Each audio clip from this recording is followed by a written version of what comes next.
Hello and hi, my name is Connor. In this video, I am going to be talking about more of my favorite Japanese albums that are on Bandcamp. And I'm talking about it because Bandcamp Friday is coming up. And Bandcamp Friday is something I love and I never stop talking about, and hopefully you know what it is.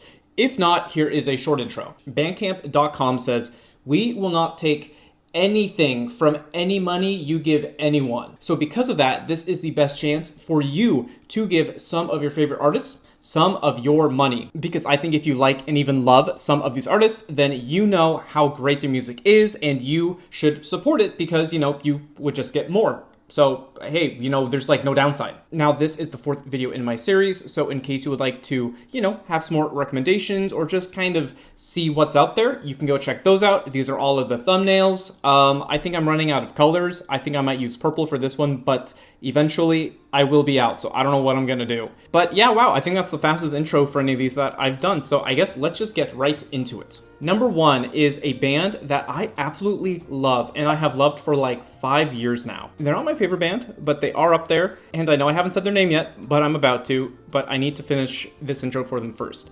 They are so great. Unfortunately, they disbanded about 3 years ago now, but their legacy lives on. They used to have their music on Bandcamp, and it got taken off. Well, like 3 weeks ago, it went back on there. So who are we talking about?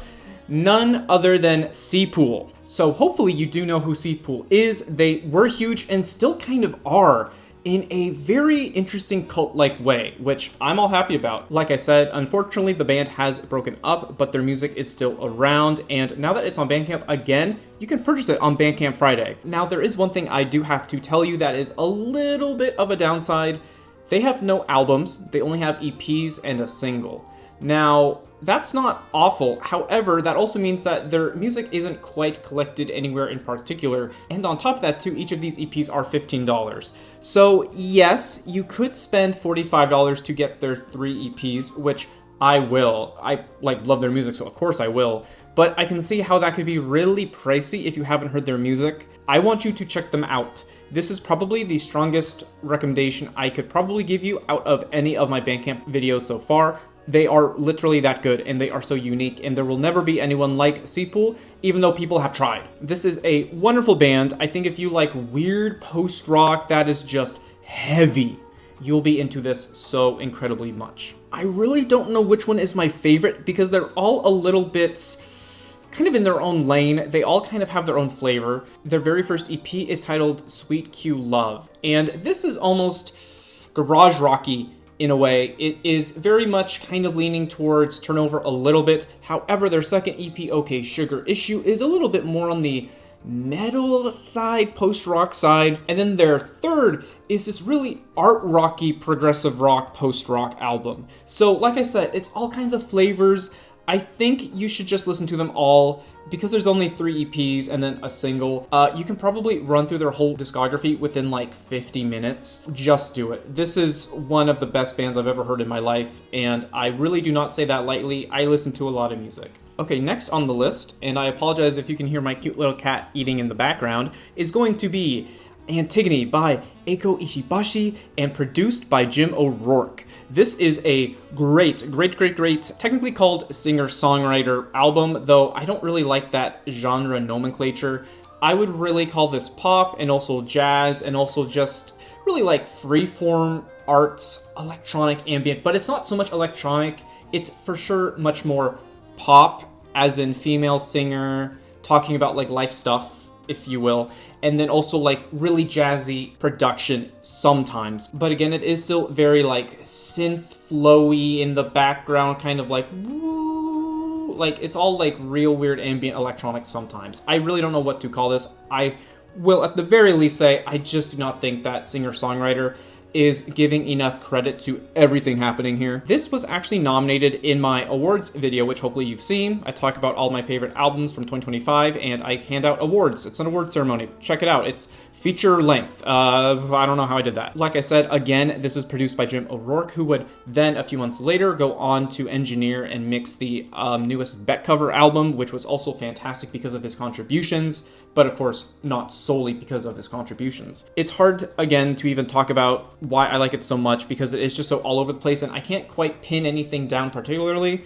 but I think if you really like female-led, really art pop, sort of Bjork-esque, weirdo music. I think this is for you. And of course, Eiko Ishibashi's voice is just wonderful. This is $9. That's a wonderful price, honest to God. Yeah, really check this out, please. Okay, so this next album is going to be施設散歩の果てに, which on English streaming platforms is titled, I think, End of Sleepwalker's Journey. But Shinsetsu is like old folks facility home, and then it's like the walk at the end of the old folks home. So I don't know quite what to call this just in English, but if you just want to call it End of Sleepwalker's Journey, I guess that works. That's officially what it is on streaming, even if that's not the word used in the Japanese version of the album. This is blown out, really dancey dance hall rock that is also sometimes electronic. It has some really infectious melodies, and that's of course coming from the guitar and also the singer Yamazaki himself. All of these songs are also diverse. It's like you're sticking your hand into a bag of M&Ms or Skittles, where, yeah, it's all the same thing, but they're all different colors. This is just such a joy to listen to, I think. It is also extremely cheap. It is 980 yen, $6 maybe. I'm gonna give this a deal alert because I just think that this is fantastic for the price. I purchased it upon first listen the day it came out, and like I have honestly not regretted it since. I think this is amazing, and it actually scored pretty high on my year-end list too, so maybe check out that video if you are so interested. But I think this is so cool, and if you go to the page for it, you can see my cute little icon there to verify that, yes, I did buy it. I think at the very least, you should listen to it on streaming, and I think you'll probably end up buying it. It's really just that good. Okay, so next up is a really weird one. This is going to be Funny Money by Conor and I, and also Shokuhin Matsuri, a.k.a. Food Man. I'm pretty sure I've seen him just called Food Man. If you want to do like Shokuhin Matsuri, I guess that works, but it's not up to me, man. I don't know.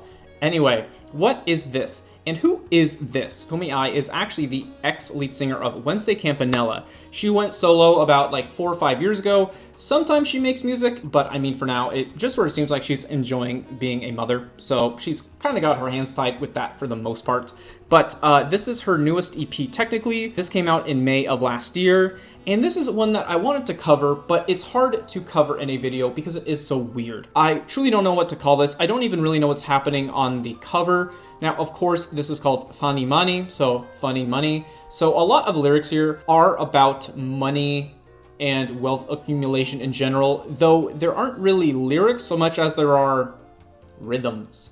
Yes, there are lyrics, but they're not really building any kind of thesis here. It's just all really free, flowy, artsy, electronic, ambient, but also kind of dancey, maybe like leaning into disco. Again, this is a hard one to talk about. I think you should listen to it and figure out if you like it for yourself. This is probably going to run you about $7 or $8. I think check it out because I don't think this is for everyone. I don't even necessarily think it's for me. On top of that too, I do really find it to just be a really interesting entry into Conor and I's new part of her career here. So yeah, check it out, or don't. I think you should. I think you should check it out. Was that a reverse recommendation? Was that a warning? I haven't done one of those yet. Man, that's crazy. Last year, there was an EP that I really wanted to cover, but I just did not get the chance to. And that was Mop Pop by Inu. Man, I am just not making this easy for myself in this video, am I? This is like a electronic album. Let's just go with that. Now, there are lyrics on this. It is a very fun album to listen to, I think, in general. This is also sort of running into the sounds of, I even want to say, like Porter Robinson, just with his more classic stuff like Nurture.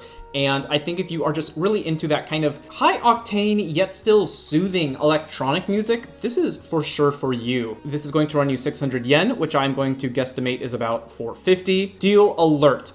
Please check this out. Now, I will say there are only 5 songs, but still, that's about like 15, 16, 17 minutes of entertainment here. And because of that, I do think that this is very much like well worth the cost of admission, if you will. I think I've said check it out for every single album so far, but I do really mean that you should check these out, especially because it is so short. I mean, what do you have to lose other than like a lunch break? All right, so this next one is going to be something that I covered in my September mega review video back in October, actually. This is going to be Plateau by the artist Naho Shibahara. Okay, so where do I start? This is an EP from the ex-drummer of Lucy 2. When I went on the Next Music from Tokyo tour back in September, she was actually like volunteering for it too, so because of that I met her. She is very nice, and she told me, I'm coming out with a new EP soon, and I said, say less, queen. So anyway, I did not say that. This is a really interesting mix of, I would say, like electronic and also kind of like low-key hip-hop, sort of in the same way that Akira Yamaoka had also introduced hip-hop into the Silent Hill 3 soundtrack. Yes, of course, it is very rocky. There is a lot of guitar on here. And then, of course, with her being a drummer, there is a lot of emphasis on the beats. I would even almost call this experimental music, especially with songs like Two Moons and also The Sound of Silence. I believe I rated this a 9 out of 10 because I really did like it that much. I could even still see myself raising it to a 10 upon some more listens. I'm just not quite there, though I do still think this is wonderful. And not only is it wonderful, it's going to cost you $7 USD. For something like this, that is a wonderful price point. Naho did pay me $10,000 to promote this. No, she didn't, but man, a guy can dream. And actually, as a matter of fact, you can also see my little icon on this one to prove that I did spend my own $7 on this. So I'm not lying. Well, no. I am lying about the joke. I'm not lying about lying. Yeah. Okay, let's just go to the next one before I get myself in trouble. This next one is going to be Wish I Were by the band Zoo. Now, this is another album that I really enjoyed last year. If I recall correctly, this was also nominated for Best Midwest Emo Album at my awards ceremony, show, video, whatever. And honestly, I was kind of surprised that this was on Bandcamp here. This was released by Passion Records, and they put out some great releases too. I am just so happy that they are here on Bandcamp, putting out great music all the time for people like us who like to listen to it. I want to say it was maybe in a Bandcamp video or two ago where I talked about the Super Uwan album, which was titled I Was Waiting for You at Okayama Station. This is the same label, and I hope to maybe see some of these bands someday. I don't know. I'm not in Japan, so who the frick knows? But so anyway, back to this album. Like I said, Midwest emo, great guitar riffs on here, and I love the lead vocals too. They are very sweet, they are very cute, but man, they bite. And that is really what you want out of Midwest emo, I feel like. But so anyway, this is my recommendation. This is maybe going to run you $7, $8, or $9. Again, I don't have the like yen to USD like memorized. It's going down a little bit, but regardless, what I can tell you though is it's a great album and you should check it out. Beachside Talks is a band that I have been talking about all 2025 long, and that's because they came out with an amazing shoegaze album which is titled Hokorobi, which I totally recommend you check out. I'm also pretty sure I've mentioned it in a previous video too. Yes, I did in volume 1. I want to say, I'm almost certain I did.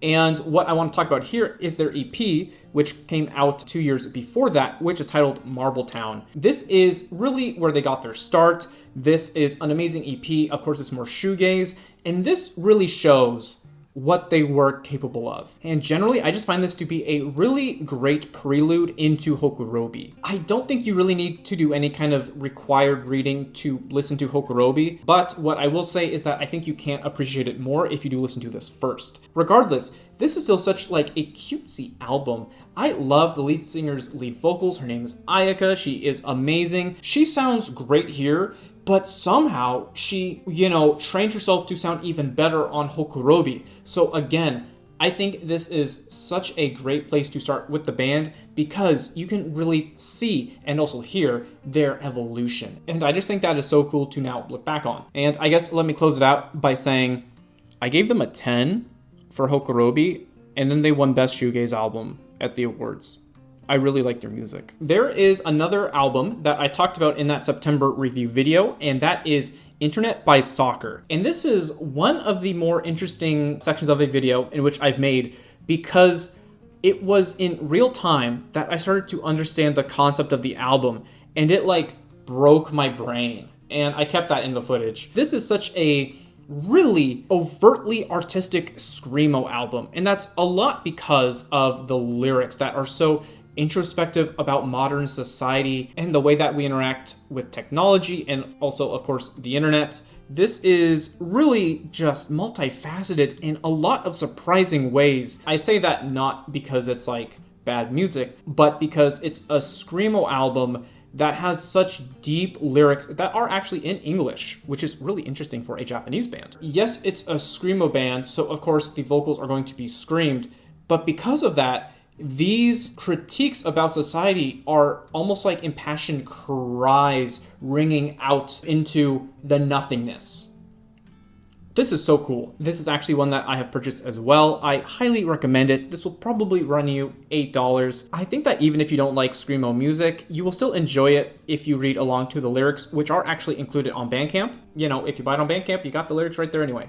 So check it out. This is really a cool special album that was also nominated in the awards. Okay, so next up is a very prolific singer, guitarist from the late 80s, but kind of technically early 90s. This is going to be Shintaro Sakamoto's Let's Dance Raw. This is an amazing neo-soul, kind of psychedelic rock, also kind of pop rock in that way, album. He actually just had a new album come out recently, which was great, but this is probably ultimately my favorite project of his. So actually, Shintaro Sakamoto is someone that I've been listening to for actually 10 years now, Jesus Christ. When I would go into work at my retail job in 2016, I would go in at like 4 in the morning. I would listen to lots of music before we opened at like 8 or 9 in the morning. And a lot of what I listened to was Shintaro Sakamoto's wonderful EPs. This was not an album that I really dug my ears into, if you will. I do remember listening to like a select few tracks from this, but I feel like my musical taste palette just was not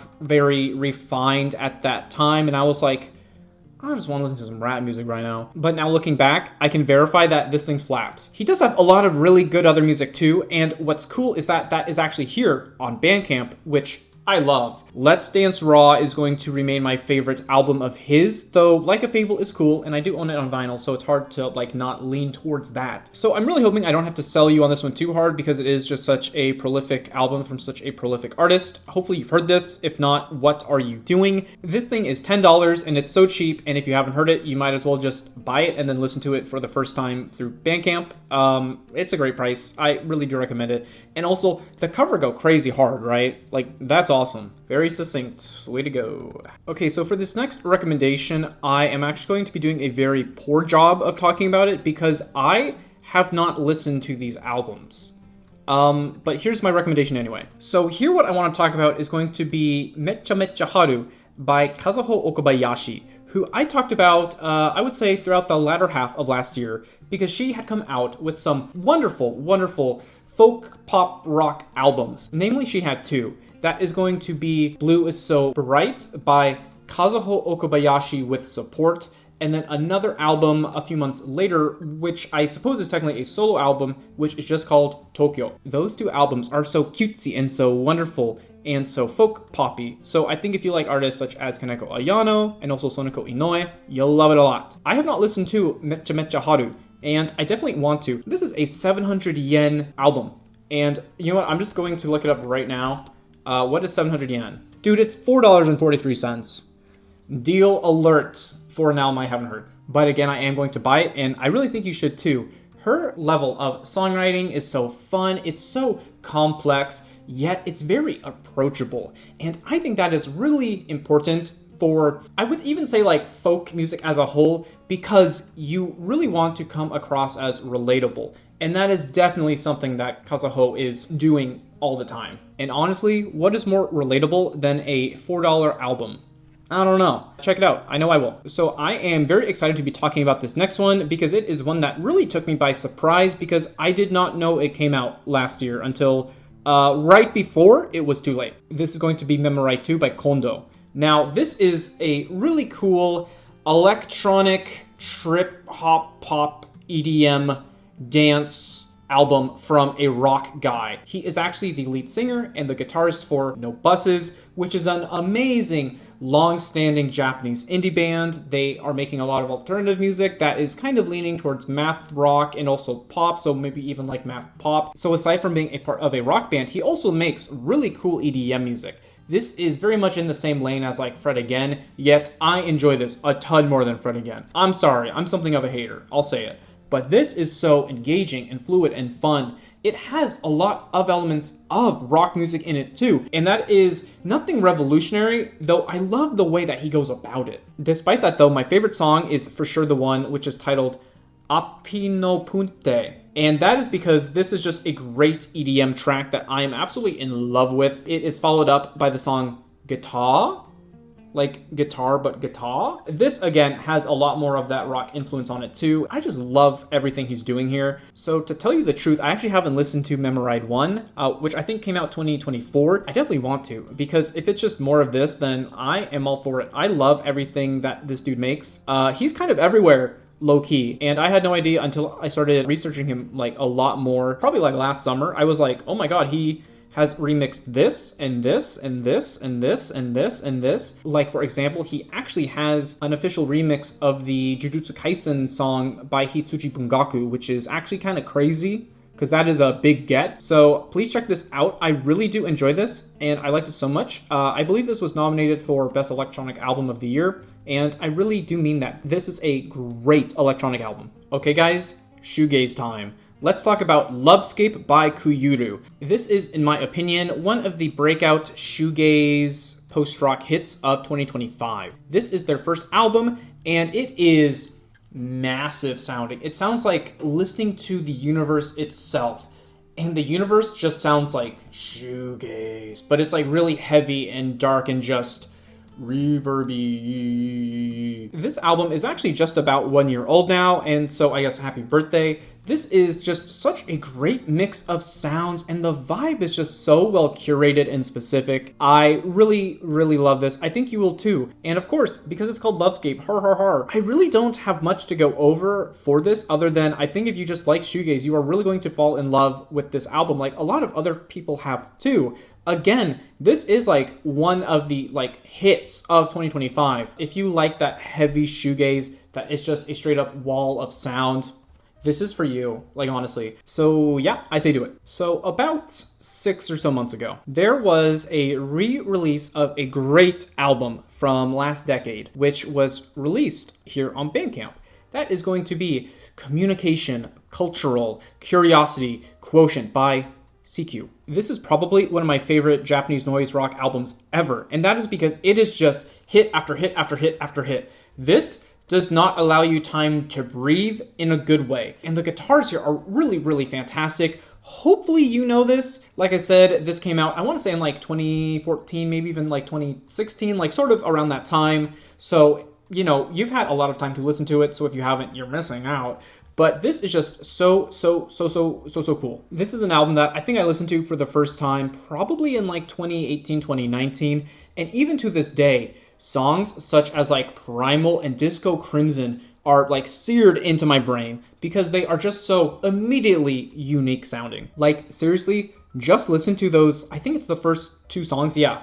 And you will see why. This is a very impressive showing from anyone.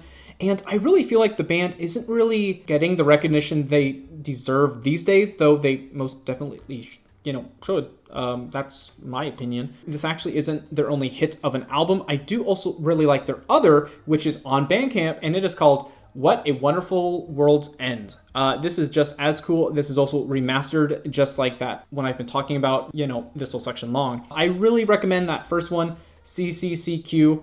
It's just that good. I think after this video, I'm just going to go listen to that because I haven't listened to it in a while, and it really rocks. This is seriously such a great album. And you know what else is a great album too? Certain Future by Futurina. This is such a stereotypical math rock Midwest emo album. So I think if you really like those two genres and the way that they kind of intermingle, you'll love this too. Because to me, this just really sounds like the epitome of those two genres. The fact that it is as well executed as it is too is so great for us as listeners. This is gonna run you, I'm gonna say like $11, $12.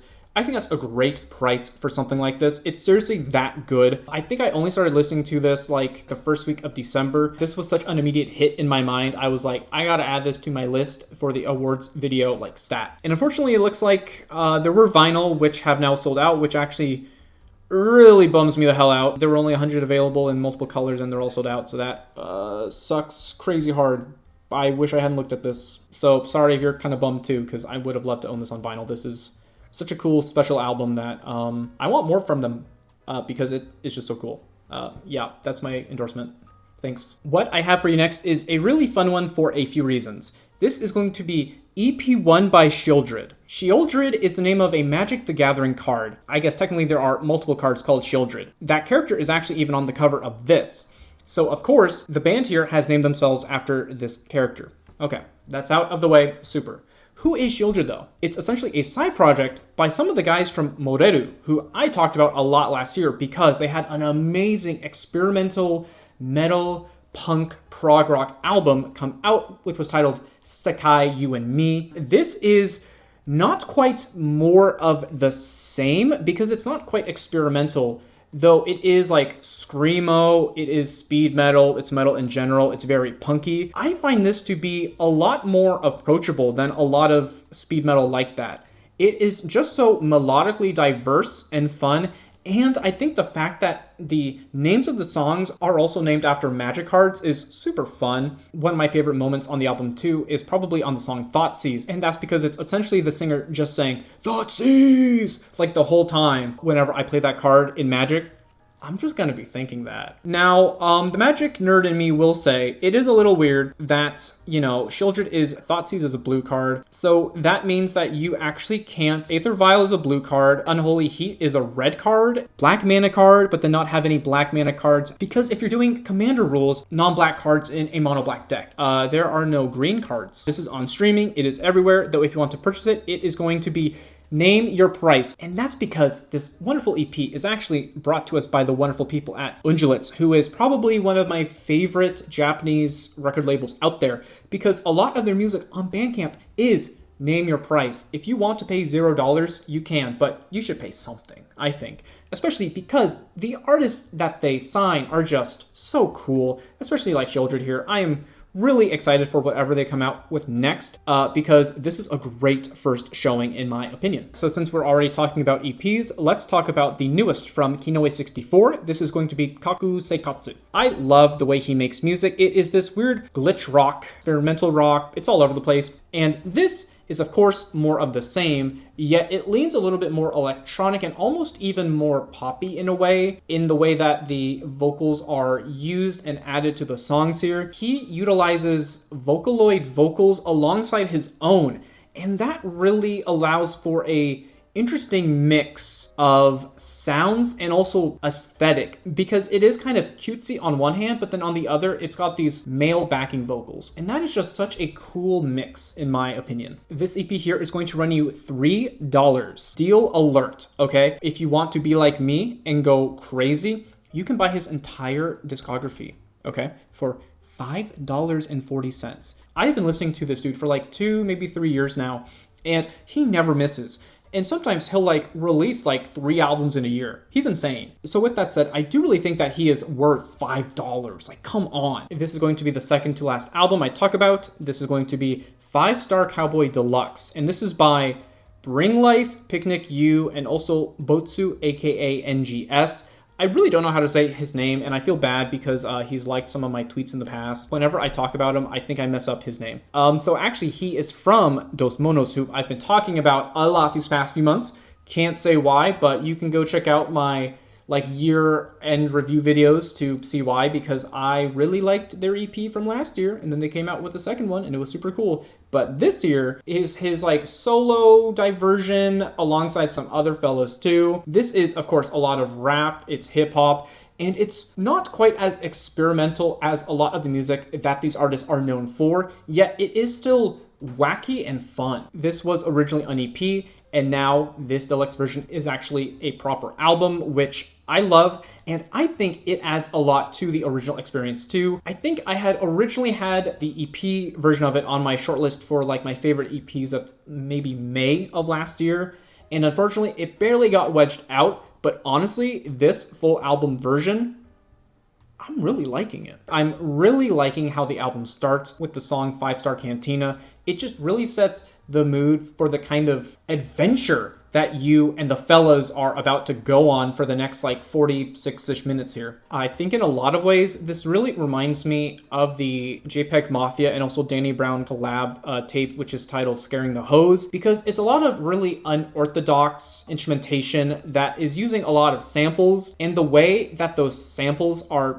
spun here are really, really great. I really don't know what my favorite song is. I do still like 5 Star Cowboy, the title track. I do like Twin Peaks. It's just just hard for me to choose. It really, really is. I don't know if this is particularly for everyone because it is so wacky. I think if you do like experimental rap music, this is for you though. We are at the final album of the video. This is going to be Sukoyaka na Shindai by the artist Saiwa Naheya. I only found out about this like at the tail end of December. And I don't know how that happened, to be honest with you. I'm probably not going to make a video on it. I'm going to give it a 10 here and now. This is everything I want to hear out of a math rock band. It is so entrancing in the way that these really complex guitar licks are just being thrown at you on every single song. And of course, I love the lyricism, I love the vocals, I love the bass playing, I love the drum playing. It all just works in harmony so well together, and I can't help but love this. And again, I am so sad that I missed it somehow. And you know what? Actually, now that I look at it, this came out on February 5th of last year, so we are like right on the 1 year mark. Yeah, this is just a beautiful album. I think it even goes beyond typical Midwest emo and math rock and alternative rock. This feels like an instant classic for, I would even just say like Japanese indie rock as a whole. I think this is kind of low-key an absolute banger. And honestly, I do really love the cover for this album too. It just seems so idyllic in a very specifically Midwest emo kind of way. I don't know. Please check this out. And honestly, please check out all of the albums and EPs that I listed here in this video. They are all that good. That is why I am highlighting them. Unfortunately, I can only highlight so much music in each video because otherwise my voice goes out, kind of like it is now. So I think let's just call it there. The first Bandcamp Friday of 2026 is going to be on February 6th, which is the day after this video comes out. You know, see how I planned that? Pretty good, I think. Please check out my other videos that are in the same series because there are some heaters on Bandcamp that you know about. And if not, then now you can know and now you can buy them. And again, you support the artist directly. You give them 100% of your money. That's perfect. That is going to be all I have for you. Thank you so much for watching. Please like and subscribe if you have not already. My videos are very niche and they do not get pushed to a very large audience on YouTube. So hey, if you found this just through YouTube, thank you. Oh my God. And if you want to, help me out in any way, just subscribe. I do not have a way for you to pay me. I am not monetized. I would just like the subscription. So yeah, I hope to see you in the next one. Stay cool, stay listening to some cool music. Let me know if you do, because honestly, I do want to know what you buy if you do. So yeah, thanks again, bye. Okay, yeah. I don't know how to end this video. Sorry, bye.